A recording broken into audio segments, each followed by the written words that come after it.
Hey, it's John Jackson from Virgin Radio backstage at the Forum in Kentish Town, and I'm joined by Joel and Benji from Good Charlotte. How you doing, guys? Good, man. So you're back in the UK doing the album tour for Youth Authority, and then you've got Reading and Leeds coming up a little bit later on. This record, it seems like you really wanted to make this record because you wanted to, not because you had to. Like, there's no financial thing. It's all about sort of falling back in love with the music. That's exactly it, man. I think Good Charlotte became independent a couple of years ago. We were one of those artists that's lucky enough to have been around to kind of have satisfied all of our deals, and you get, we took a break 5 years ago because we felt like our band got run into the ground a little bit, and even then I don't think we knew how to exactly take it back, but we knew we wanted to take it back, so that we shut everything down and we took it back, and we decided that we weren't going to come back until it felt like really genuine to us. I read somewhere that Five Sauce, they inspired you to do this. Is that right? Yeah, and actually I just said this. Callum emailed me yesterday, and we were going back and forth, and I said it to him again.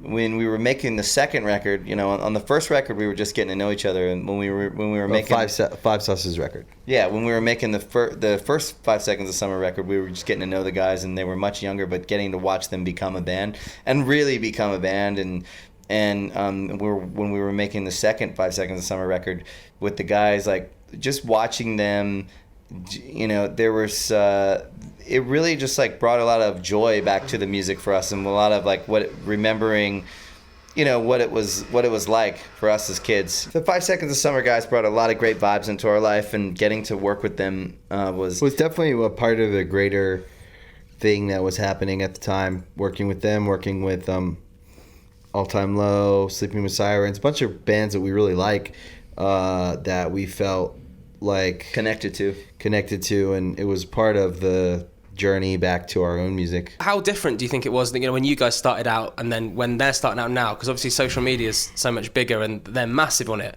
Yeah. And you guys have sort of, social media is something which has grown as you guys have grown. To get used to it. We're definitely not big. We're definitely not like big on social media, and social media is the number one way people, especially fans, get news, information. That's kind of how they all communicate. And we've had to practice, I think, and making that a part of. We're still not great at it. Not as good as like the younger. I don't even kids, have it on my phone. Really? Yeah. But it's cool. Part of us kind of now in 2016 is a bit, what's the word? Like a classic car. Like we still are like an old model, but like there's something cool about it to me that I don't mind. I mean, I love classic cars, and I look at my band and I go, there's parts of this vehicle that I really love that I wouldn't want to change. And so we can't change too much, I mean, you have nostalgia is probably what it is. Do you think there's a secret to staying so relevant for so long? Good songs.